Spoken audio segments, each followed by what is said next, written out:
Hello everyone and welcome back to another DMAC match review. What a contest we had in store today. Brazil taking on Morocco, perhaps the biggest game of the tournament in terms of high profile teams. Played at an iconic venue in the MetLife Stadium. There was so much intrigue as to what this game was going to entail today. Two countries with conflicting narratives at play. You obviously have Morocco coming into this fixture off the back of a record-breaking World Cup achievement, becoming the first African semi-finalists of the tournament. Meanwhile, Brazil, it's vastly different circumstances there. A nation in perpetual decline in terms of their footballing status, which sounds bizarre considering they are the most successful World Cup team of all time. But yeah, as far as my lifetime goes, the last time Brazil were the real deal, I was like 5 years old. But things have dramatically changed. However, Carlo Ancelotti back at the helm. A lot of intrigue with that appointment. This is one of the greatest managers in the modern game. A highly successful coach at the club level. How was that going to translate to a Brazil team, to a crop of players that is evidently not what it used to be? Long gone are the days of Joga Bonito, beautiful free-flowing football. It's a different era. Still got some fantastic players, don't get me wrong, but vastly different circumstances to Morocco, though, a nation that is evidently on the rise. Obviously, with the 2022 World Cup, they were fantastic in AFCON up until the final. But with this tournament, we're seeing a new era, some new names into the fold. And boy, did they make a huge impact from the get-go. But before we get into the match itself, got to quickly talk about the two lineups. Got onto Brazil's team, and I don't think any Moroccans would have been too fearful of that lineup. You know, they're great in the wide areas. Their central defenders are amongst the world's best. They've got Alisson in goal, a top keeper. But you look at that midfield double pivot of Casemiro and Bruno Guimaraes, it's not world class. Maybe a couple of years ago, Casemiro would definitely have that label. But in 2026, the wide areas as well. Douglas Santos at left back, Ibanez at right back. He's playing out of position. He is a central defender. And Paqueta in midfield. You know, like I said, this is not the creme de la creme of Brazil generations. And it was evident from the get-go. Morocco came to play. And this is what's so interesting about this Morocco side, because they have evolved drastically since 2022. Because that generation, that group were phenomenal, but they were phenomenal in a different way. They were far more of a workhorse team. They relied heavily on resilience, you know, absolute workhorses in the midfield. Of course, Sofiane Amrabat being the pick of the bunch, gaining international superstardom, it seemed, after a stellar performance. But he didn't start today because the dynamic has shifted. There's a new superstar within the ranks in 18-year-old central midfield prodigy, Ayoub Boadi. Now, if you're a Ligue 1 fan or perhaps a Real Madrid fan, you'll be acutely aware of just how good this lad is. One of the best young talents. He absolutely ran the show earlier in the season in a Champions League match against Real Madrid, playing, I believe he was only 17 at the time. This guy is ridiculously good, man. His composure, he is pure class. Everything about him screams a future world-class player. I mean, I don't think there's a better 18-year-old central midfielder on the planet. The quality he showed in his first game for Morocco. Wow.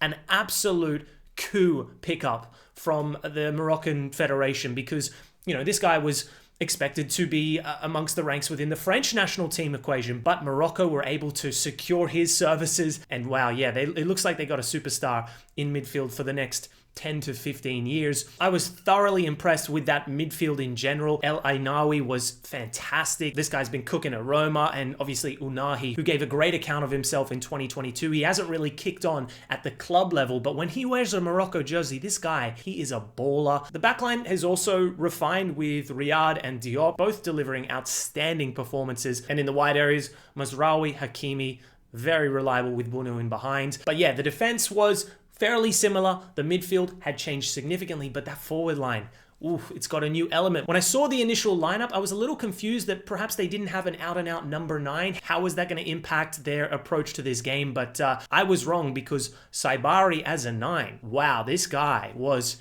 outstanding. I mean, the goal he scored today, that was top from Diaz's ball. A beautiful defense splitting pass, but the finish, that is why Bayern Munich are sniffing, because, you know, he didn't just slot it home.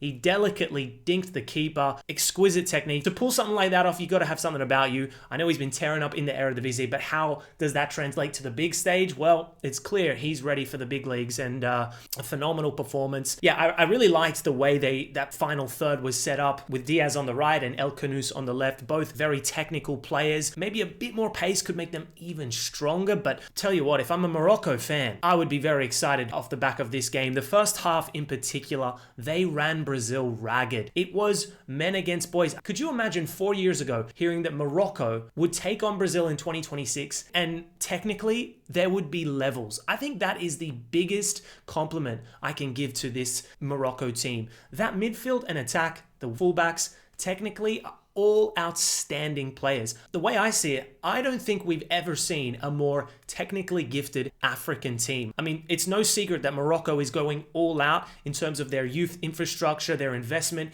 in football in the country. We've seen the beautiful stadiums they've got and their incredible facilities. You know, they've recently won the U20 World Cup too. That in itself is rather interesting because the coach of that victorious World Cup team, Ouabi, has since replaced Walid Regragui, and he is clearly a highly ambitious, attack-minded coach, and it's paying dividends. Today, I thought they were outstanding for 50 to 60 odd minutes. The pick of the bunch for me being Bouadi. This guy, man, this guy, I think we've got an early candidate for Rising Star of the tournament. Been thoroughly impressed. As for Brazil, look, they didn't start well, did they? They were thoroughly outplayed for at least 20 odd minutes. It was only when Vini Jr. came up with that individual moment of quality where they sort of got back into the contest. I mean, in the middle of the park, they couldn't get a sniff in. It felt surreal to watch at times, seeing a Brazil midfield that was so fundamentally limited in terms of their technical prowess. I was shocked watching that first half. It is, of course, they were coming up against a phenomenal team, a potential dark horse for this tournament,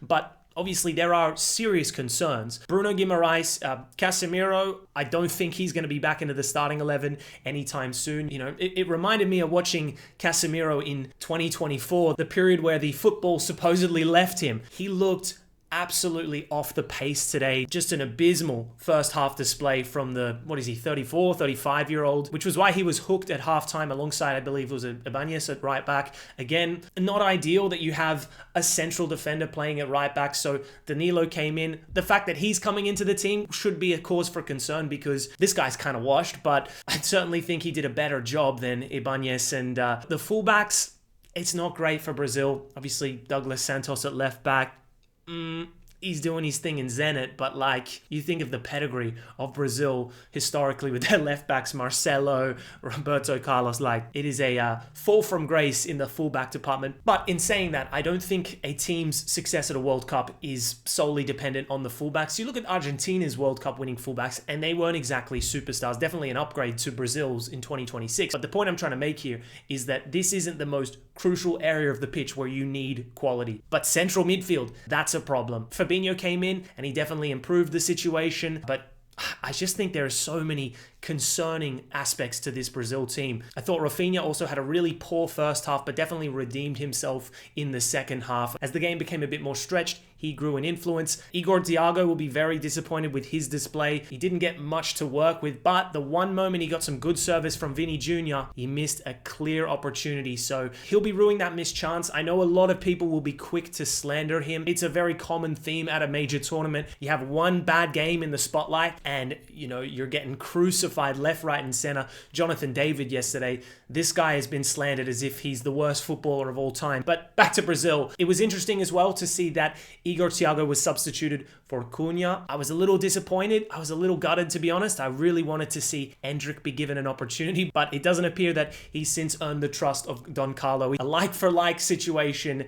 when he was at Madrid this time last year. But yeah, look, if I'm being charitable to Brazil, I think they did a lot better once the substitutions came in. All the subs gave a pretty decent account of themselves. They weren't brilliant, but collectively, Brazil were a far better team. They were able to actually string a few passes in that second half. The game did kind of slow down, and it's becoming a recurring theme at this tournament. I think the quality is really dissipating after 60 odd minutes. I know the conditions aren't incredible. It's very hot out there, but yeah, it wasn't a particularly enthralling second half, at least in comparison to the first. The game ended up finishing 1-1, a great result for Morocco. not so much for Brazil, but I don't think it's the end of the world. Argentina won the 2022 World Cup having lost their opening game to Saudi Arabia. Spain in 2010, they lost their opener, so it's not a doomsday situation, but this clearly isn't vintage Brazil. If they're going to have any success at this tournament, they're going to have to work for it. They don't have the technical players in midfield to dictate the pace, to dominate these midfield battles. In the wide areas, they have quality, that's for sure. Vini Jr. was decent today. Ironically, I thought he could have done more, even though he scored that brilliant goal. If I'm being harsh, I still think he could have done more. Obviously, that goal was phenomenal. You know, real individual quality.